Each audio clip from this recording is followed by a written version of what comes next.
S L Bhyrappa ಅವರ ಹುಟ್ಟೂರಿನಲ್ಲಿ ನೀರವ ಮೌನ ಆವರಿಸಿದೆ. ಎಸ್ ಎಲ್ ಭೈರಪ್ಪನವರ ಒಂದು ಶ್ರದ್ಧಾಂಜಲಿ ಕೂಡ ಮಾಡಿದ್ದಾರೆ ಗ್ರಾಮಸ್ಥರು. ಅವರು ಹುಟ್ಟು ಬೆಳೆದಂಥ ಊರು ಇದು. ದೇಶ ವಿದೇಶದಲ್ಲಿ ಅವರು ಓದುಗರನ್ನು ಹೊಂದಿದ್ದಾರೆ. ಆ ಗ್ರಾಮದ ಕೀರ್ತಿ ಇನ್ನೂ ಹೆಚ್ಚಾಗಿದೆ. ಅಂದರೆ ಅವರು ಅಲ್ಲಿ ಜನಿಸಿದ್ದಕ್ಕೆ, ಸಂತೆ ಶಿವರ ಅನ್ನುವಂಥ ಊರು. ಈಗ ಗ್ರಾಮಸ್ಥರು ನಮನಗಳನ್ನು ಸಲ್ಲಿಸಿದ್ದಾರೆ. ಅವ್ರ ಊರಿನವರು ಹಾಸನ ಜಿಲ್ಲೆಯ ಚನ್ನರಾಯಪಟ್ಟಣ ತಾಲೂಕಿನಲ್ಲಿ ಬರುವಂತಹ ಗ್ರಾಮ ಇದು, ಸಂತೆ ಶಿವರ. ಅವರ ಭಾವಚಿತ್ರಕ್ಕೆ ಪುಷ್ಪ ನಮನ ಸಲ್ಲಿಸಿದ್ದಾರೆ. ಅಲ್ಲಿಯೇ ಬಾಲ್ಯವನ್ನು ಕಳೆದಂಥವರು. ಹುಟ್ಟೂರಿನ ಕೆರೆ ಜೀರ್ಣೋದ್ಧಾರ ಮಾಡಿದರು ಭೈರಪ್ಪನವರು. ನೋಡ್ತಾ ಇದ್ದೀವಿ ಅವರ ಭಾವಚಿತ್ರಕ್ಕೆ ಶ್ರದ್ಧಾಂಜಲಿಯನ್ನು ಸಲ್ಲಿಸಿದ್ದಾರೆ, ಅಂತಿಮ ನಮನಗಳನ್ನು ಸಲ್ಲಿಸಿದ್ದಾರೆ. ಊರಿನ ಬಗ್ಗೆ ಬಹಳ ಕಾಳಜಿ ಹೊಂದಿದಂಥವರು ಎಸ್ ಎಲ್ ಭೈರಪ್ಪನವರು. ಕೆರೆಯಲ್ಲಿ ಗ್ರಾಮಸ್ಥರ ಜೊತೆಗೆ ವಿಹಾರ ಕೂಡ ಮಾಡಿದ್ರು. ಸಾಕಷ್ಟು ಸಂದರ್ಶನಗಳಲ್ಲಿ ಅವರ ಬಾಲ್ಯದ ನೆನಪುಗಳನ್ನು ಕೂಡ ಹಂಚಿಕೊಳ್ತಾ ಇದ್ರು. ಅವರು ಹುಟ್ಟು ಬೆಳೆದಂತಹ ಆ ವಾತಾವರಣ, ಅವರೂರು, ಅವ್ರ ಪರಿಸರ ಹೇಗಿತ್ತು ಎಲ್ಲವನ್ನು ಕೂಡ ಹೇಳಿಕೊಂಡಂಥವ್ರು. ಅವರ ಊರಲ್ಲಿ ಸಂತೇಶಿವರ ಗ್ರಾಮದಲ್ಲಿ ದುಃಖ ಮಡುಗೊಟ್ಟಿದೆ, ನೀರವ ಮೌನ ಆವರಿಸಿದೆ. ಗ್ರಾಮಸ್ಥರು ಬಹಳ ಪೂಜ್ಯ ಭಾವದಿಂದ ಕಾಣ್ತಾ ಇದ್ರು, ಗೌರವಿಸ್ತಾ ಇದ್ರು. ನೋಡಿ, ಅವರ ಕೆರೆಯಲ್ಲಿ, ಅವರೂರಿನ ಕೆರೆಯಲ್ಲಿ ವಿಹಾರ ಮಾಡಿದಂಥ ಕೆಲವೊಂದಿಷ್ಟು ಅಪರೂಪದ ದೃಶ್ಯಗಳು ಕೂಡ ನೀವು ನೋಡಬಹುದಾಗಿದೆ.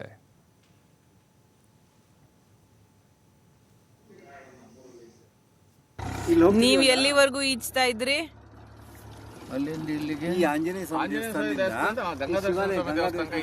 ಅವಾಗೆಲ್ಲ ನೀರು ತುಂಬ ಇರೋದು ಮತ್ತೆ ಒಳ್ಳೆ ಎಲ್ರು ತಾತಪ್ಪನವ್ರ ಮಗ ಸತ್ತೋದಾಗ ಅವರ ಹೆಂಡತಿ ರಂಗಣ್ಣ ಇವ್ರ ದೇವಪ್ರವ್ರನ್ನ ಅವನು ಇದ್ ಮಾಡ್ದ. ಅವನನ್ನು ಸಿಕ್ಕಾಪಟ್ಟೆ ಬೈತಿದ್ರು. ಇವನು ರಾಮಣ್ಣ ಹೌದು.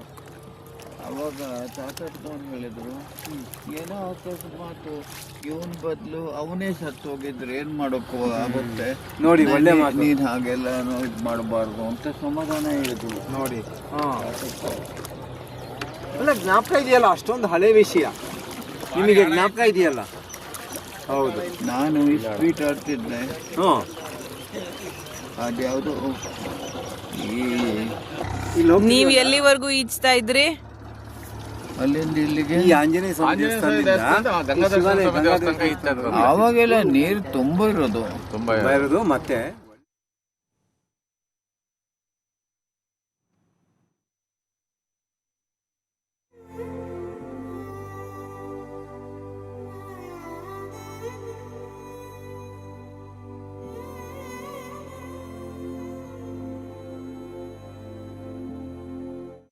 ನೋಡಿ, ಕರ್ನಾಟಕದ ಸಮಾಜದ ಸಾಕ್ಷಿ ಪ್ರಜ್ಞೆ ಏನಿದೆ, ಈ ಸಾಕ್ಷಿ ಪ್ರಜ್ಞೆಯನ್ನ ತಮ್ಮ ಬರವಣಿಗೆ ಮೂಲಕ ಸುಮಾರು 7-8 ದಶಕಗಳು ಜಾಗೃತವಾಗಿಟ್ಟಂತಹ ಒಬ್ಬ ಸಾಹಿತಿಯವರು. ಇವತ್ತು ಅವರ ನಿಧನ ಸಾರಸ್ವತ ಲೋಕದಲ್ಲಿ ಒಂದು ಬಹಳ ದೊಡ್ಡ ಒಂದು ಜಾಗವನ್ನ ಬಿಟ್ಟು ಹೋಗ್ತಾ ಇದಾರೆ. ಅವರು ಅದನ್ನ ತುಂಬಿಸೋದು ಅನ್ನೋದು ಸಾಮಾನ್ಯದ ಕೆಲಸ ಅಲ್ಲ. ಅವರು ತಮ್ಮ ಕಾದಂಬರಿಗಳ ಮೂಲಕ ಇರಬಹುದು, ತಮ್ಮ ಬರವಣಿಗೆ ಮೂಲಕ ಇರಬಹುದು, ಸಮಾಜದ ಮೇಲೆ ಮಾಡಿರುವಂತಹ ಪರಿಣಾಮ ಮತ್ತು ಒಟ್ಟು ಸಮಾಜದ ಚಿಂತನಾ ಶೈಲಿ ಇರಬಹುದು, ಅಥವಾ ಯಾವ ರೀತಿ ಸಮಾಜ ಆಲೋಚನೆ ಮಾಡ್ತಾ ಇತ್ತು ಅನ್ನೋದು, ವಿಚಾರಗಳನ್ನ ತೆಗೆದಿಟ್ಕೊಂಡು ತಮ್ಮದೇ ಆದ ಧಾಟಿಯಲ್ಲಿ ನೇರವಾಗಿ ಯಾವುದೇ ಒಂದು ಅಳುಕಿಲ್ಲದೆ ನೇರ ನುಡಿಯ ಅವರ ಮಾತುಗಳು ಆಗಿತ್ತು, ಅವ್ರದ್ದು ಅವರ ಬರವಣಿಗೆನೂ ಆಗಿತ್ತು. ಹಾಗಾಗಿ ಭೈರಪ್ಪನವ್ರಿಗೆ ಸಾಟಿ ಭೈರಪ್ಪನವ್ರೆ. ಇನ್ಯಾರು ನಮ್ಗೆ ತಕ್ಷಣಕ್ಕೆ ಹೆಸರು ಕೂಡ ಬರೋದಿಲ್ಲ. ನಾನು ಹೇಳೋದು ವಿಶ್ವಾದ್ಯಂತ ತಗೊಳ್ಳೋದಾಗಿತ್ತು.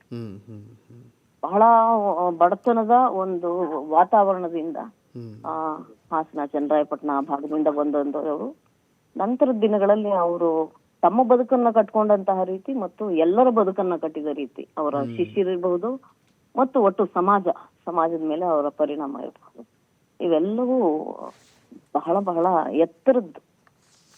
ಹೌದು ಮೇಡಮ್, ಈ ಕಾಲ್ಪನಿಕ ಕಥೆಗಳು ಅನ್ನೋದಕ್ಕಿಂತ ಹೆಚ್ಚಾಗಿ ಅವರು ಬರೆದಿದ್ದೆಲ್ಲವೂ ಕೂಡ ಸಂಶೋಧನಾತ್ಮಕವಾಗಿಯೇ ಇರ್ತಾ ಇತ್ತು ಅಂತ ಹೇಳಿ, ಜೊತೆಗೆ ಅದು ಹೇಳ್ತಾರಲ್ಲ, ಕೋಶ ಓದಿ ನೋಡು, ದೇಶ ಸುತ್ತಿ ನೋಡು ಅಂತ ಹೇಳಿ. ಇವರು ಎರಡಕ್ಕೂ ಕೋಶನೂ ಓದಿದ್ರು, ದೇಶನೂ ಸುತ್ತಿದ್ರು. ಬೇರೆ ಬೇರೆ ದೇಶಗಳಿಗೂ ಹೋಗಿದ್ರು, ಬೇರೆ ಬೇರೆ ರಾಜ್ಯಗಳಿಗೂ ಹೋಗಿದ್ರು, ಅಲ್ಲಿನ ಜನಜೀವನವನ್ನು ಕಟ್ಟಿಕೊಡುವಂಥ ಬಹಳ ದೊಡ್ಡ ಪ್ರಯತ್ನ ಇದೆಯಲ್ಲ, ಅದು ಬಹಳ ವಿಶೇಷವಾಗಿ ಕಾಣಿಸುತ್ತೆ ಅಂತ ಮೇಡಮ್. ಹೌದು, ನೀವ್ ಹೇಳಿದ್ ನಿಜ. ಸಂಶೋಧನಾತ್ಮಕವಾಗೂ ಇತ್ತು ಮತ್ತು ಈ ಯಾವ್ದನ್ನ ಅನುಭೂತಿ ಅಂತೀವಿ, ಆ ಅನುಭೂತಿ ಅವ್ರ ಬರವಣಿಗೆಯಲ್ಲಿ ಕಾಣಿಸ್ತಾ ಇತ್ತು. ಅನುಭವ ಅನ್ನೋದಕ್ಕಿಂತ ಅದು ಅನುಭೂತಿ. ಭಿತ್ತಿ ನೀವು ತೆಗೆದುಕೊಂಡ್ರೇನೆ ನಿಮ್ಗೆ ಅದು ಹೇಗ್ ಓದಿಸ್ಕೊಂಡು ಹೋಗುತ್ತೆ ಅಂದ್ರೆ, ಭಿತ್ತಿ ಅನ್ನೋದು ಅವ್ರ ಮೋರರ್ಲೆಸ್ ಅವ್ರ ಆತ್ಮಕಥೆ.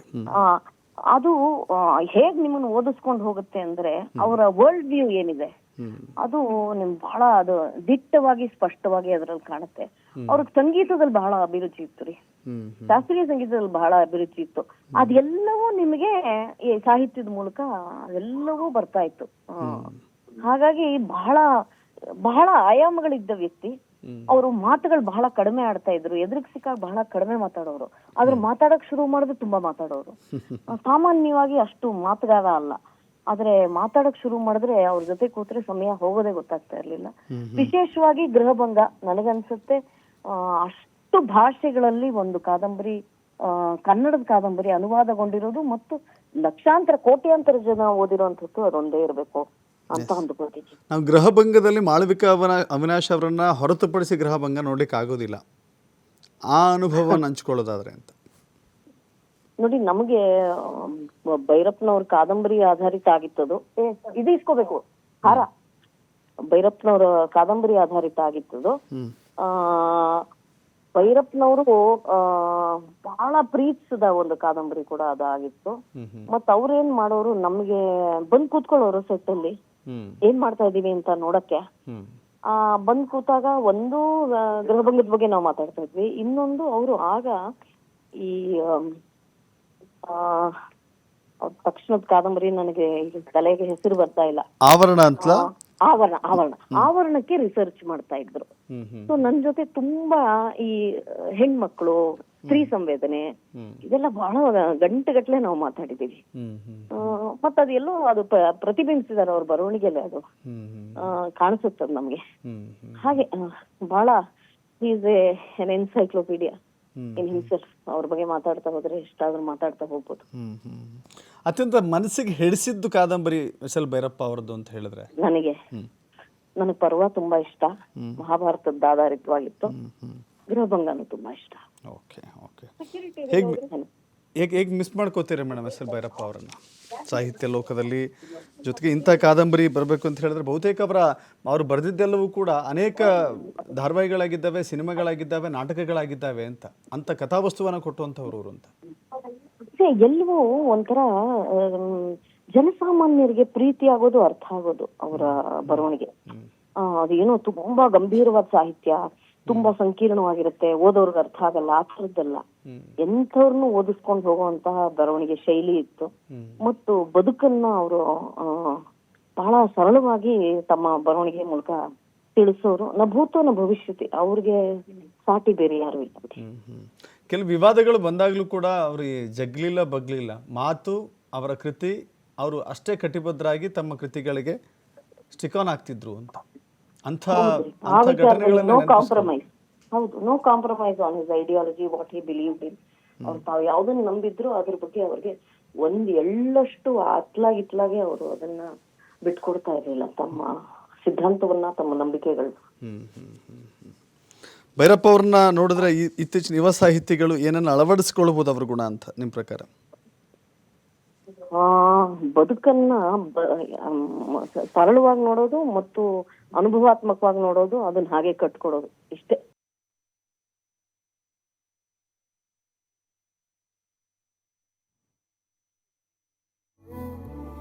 ಎಸ್ ಎಲ್ ಭೈರಪ್ಪನವರ ನಿಧನ ನಿಜಕ್ಕೂ ತುಂಬಲಾರ್ದಂಥ ನಷ್ಟ ಸಾಹಿತ್ಯ ಲೋಕಕ್ಕೆ. ಅವ್ರು ಹೇಳ್ತಾ ಇದ್ರು ನೋಡಿ, ಯಾವಾಗಲೂ ಒಂದು ಮಾತು ಹೇಳ್ತಾ ಇದ್ರು ಯಾವುದೇ ಸಂದರ್ಶನದಲ್ಲಿ, ನಾನು ಕತೆಗೋಸ್ಕರ ಬರೆಯೋನಂತವನಲ್ಲ, ಬದಲಾಗಿ ಸಮಸ್ಯೆ ಆಳಕ್ಕೆ ಹೋಗಿ ಅದರ ಅನುಭವವನ್ನು ತಂದು ಕಟ್ಟಿಕೊಡೋದೆ ನನ್ನ ಬರವಣಿಗೆಯ ಉದ್ದೇಶ ಅಂತ ಅವರು ಸಾಕಷ್ಟು ಬಾರಿ ತಮ್ಮ ಅನುಭವವನ್ನು ಹಂಚಿಕೊಂಡಿದ್ದಾರೆ. ಯಾಕಂದರೆ ಪರ್ವ ಮತ್ತು ಉತ್ತರಾಖಂಡ ಏನಿದೆ, ಹೀಗೆ ಅನೇಕ ಕಾದಂಬರಿಗಳ ಮೂಲಕ ಕನ್ನಡ ಸಾಹಿತ್ಯ ಲೋಕದಲ್ಲಿ ಅಪಾರ ಓದುಗರನ್ನು ಹೊಂದಂಥವರು. ವಿದೇಶಗಳಲ್ಲೂ ಕೂಡ ಅವರ ಸಾಹಿತ್ಯವನ್ನು ಓದುವಂತಹ ಅಪಾರ ಪ್ರೇಮಿಗಳಿದ್ದಾರೆ. ಹಾಗಾಗಿನೇ ಈಗ ಅವರ ಅಗಲಿಕೆ ಸಾಹಿತ್ಯ ಲೋಕ ಅಷ್ಟೇ ಅಲ್ಲ, ಇಡೀ ಕನ್ನಡಿಗರಿಗೆ ಒಂದು ರೀತಿಯ ನೋವನ್ನು ತಂದುಕೊಡ್ತಾ ಇದೆ. ಯಾಕಂದರೆ ಒಂದೊಂದು ಕಾದಂಬರಿಗೂ ಕೂಡ ಅಜಗಜಾಂತರ ವ್ಯತ್ಯಾಸಗಳಿತ್ತು. ಯಾಕಂತ ಹೇಳಿದ್ರೆ ಅಷ್ಟು ಟೈಮನ್ನು ಅದಕ್ಕೆ ಕೊಡ್ತಾ ಇದ್ರು ಅವರು. ಆಳವಾಗಿ ಬುಡಕ್ಕೆ ಹೋಗಿ ಸುತ್ತಿ ಅದರ ಅನುಭವವನ್ನು ತೆಗೆದುಕೊಂಡು ಅದಾದ ಮೇಲೆ ಅದನ್ನು ಬರಹದ ಮೂಲಕ ಅವರು ಇಳಿಸ್ತಾ ಇದ್ರು. ಸದ್ಯಕ್ಕೆ ಅವರ ಸಂತೇಶ್ವರ ಗ್ರಾಮದಲ್ಲಿ ನೀರವ ಮೌನ ಆವರಿಸಿದೆ. ಎಲ್ಲ ಗಣ್ಯಾತಿ ಗಣ್ಯರು ಕೂಡ ಸಂತಾಪ ಸೂಚಿಸ್ತಾ ಇದ್ದಾರೆ. ಸಾರಸ್ವತ ಲೋಕದಲ್ಲಿ ಅವರ ಸಾಧನೆ ಅಪಾರ ಮತ್ತು ಅನನ್ಯ. ಅಂದರೆ ಈ ಮಹಾಭಾರತ ಮತ್ತು ರಾಮಾಯಣವನ್ನು ನೋಡುವಂತಹ ಮತ್ತು ಓದುವ ಕ್ರಮವನ್ನು ಬದಲಿಸಿದಂತಹ ಕಾದಂಬರಿಕಾರ ಇವರು ಎಸ್.ಎಲ್. ಭೈರಪ್ಪನವರು. ಅಂದರೆ ಒಂದೇ ಸಾಹಿತ್ಯಕ್ಕೆ ಸೀಮಿತವಾಗದೆ ಆಯಾ ಕಾಲಘಟ್ಟಕ್ಕೆ ತಕ್ಕಂತೆ ಸಂದೇಶಗಳನ್ನು ಕೊಡ್ತಾ ಇದ್ದಂಥವ್ರು. ಒಂದು ಕೃತಿ ಬರದೆ ಅಥವಾ ಒಂದು ಕಾದಂಬರಿ ಬರದೆ ಅಷ್ಟಕ್ಕೆ ಸೀಮಿತ ಅದೇನೇ ಇಲ್ಲ. ಅದರಿಂದ ಏನೋ ಒಂದು ಬದಲಾವಣೆಗಳಾಗಬೇಕು ಅನ್ನುವಂಥ ಉದ್ದೇಶವನ್ನು ಅವರು ಹೊಂದಿದ್ದರು. ವಿವಿಧ ಸಂದರ್ಭಗಳಲ್ಲೂ ಕೂಡ ತಮ್ಮ ಜೀವನದ ವಿವಿಧ ಅನುಭವಗಳನ್ನು ಅವರು ಹಂಚಿಕೊಂಡಿದ್ದಾರೆ. ಅವರ ತಾಯಿಯಿಂದ ಅವರಿಗೆ ಸಾಹಿತ್ಯದ ಶಕ್ತಿ ಬಂತು ಅಂತ ಹೇಳ್ಕೊಂಡಿದ್ದಾರೆ. ಅವ್ರ ತಾಯಿ ಹಾಡುಗಳನ್ನ ಬರಿತಾ ಇದ್ರಂತೆ. ವಂಶವೃಕ್ಷ ಇದೆಲ್ಲ ಭೈರಪ್ಪ ಅವ್ರನ್ನ ಸೃಷ್ಟಿ ಮಾಡ್ತು ಅಂತ ಹೇಳಿ ಅವರೇ ಹೇಳಿದ್ದಾರೆ. ನೋಡಿ, 2.5 ವರ್ಷ ಅವರು ಅದಕ್ಕೆ ತೆಗೆದುಕೊಂಡಂಥ ಒಂದು ಶ್ರಮ ಅದು. ವಂಶವೃಕ್ಷವೇ ಅವ್ರನ್ನ ಸಂಪೂರ್ಣವಾಗಿ ಸಾಹಿತ್ಯದ ಕಡೆಗೆ ತಿರುಗುವಂತೆ ಮಾಡಿದಂತಹ ಕಾದಂಬರಿ. ನೋಡಿ, ಅವರು ಶಿಕ್ಷಣ ಕಲಿಯಕ್ಕೆ ಹೋಗ್ತಿದ್ದಾಗ ದಿನಕ್ಕೊಂದು ಮನೆಯಲ್ಲಿ ವಾರನ ಮಾಡ್ತಿದ್ದಂತೆ. ಅಂದರೆ ಕಲ್ಯಾಣಿಯಲ್ಲಿ ಸ್ನಾನ ಮಾಡ್ತಿದ್ರಂತೆ, ದೇವಸ್ಥಾನದಲ್ಲಿ ಮಲಗ್ತಾ ಇದ್ರು, ಸಿನಿಮಾ ಟಾಕೀಸ್ನಲ್ಲಿ ಗೇಟ್ ಕೀಪರ್ ಆಗಿ ತಿಂಗಳಿಗೆ 5 ರೂಪಾಯಿ ಸಂಪಾದನೆ ಇತ್ತಂತೆ. 5 ರೂಪಾಯಿ ಆಗಿನ ಕಾಲದಲ್ಲಿ. ಇವೆಲ್ಲ ಅನುಭವಗಳನ್ನು ಅವರು ಸಾಕಷ್ಟು ಸಂದರ್ಭಗಳಲ್ಲಿ ಮತ್ತು ಅವರ ಸಾಕ್ಷ್ಯ ಚಿತ್ರಗಳು ಕೂಡ ಮೂಡಿ ಬಂದಿದ್ದಾವೆ, ಆ ಟೈಮ್ನಲ್ಲಿ ಹಂಚಿಕೊಂಡಿದ್ದಾರೆ. ನೋಡಿ, ಅವರು ಚಿಕ್ಕಂದರು ಇರುವಾಗ ಅವ್ರ ಸ್ನೇಹಿತರು ಅವರು ಊರು ಕರಿತಾ ಇದ್ರು. ಆ ಕತೆ ಕೂಡ ಅತ್ಯದ್ಭುತವಾಗಿ ಹೇಳ್ತಾ ಇದ್ರು. ಆಗಲೇ ನಾವು ವಿಡಿಯೋ ನೋಡ್ತಾ ಇದ್ವಿ. ಅವರು ಕೆರೆ ಜೀರ್ಣೋದ್ಧಾರ ಮಾಡಿ ಇಲ್ಲಿ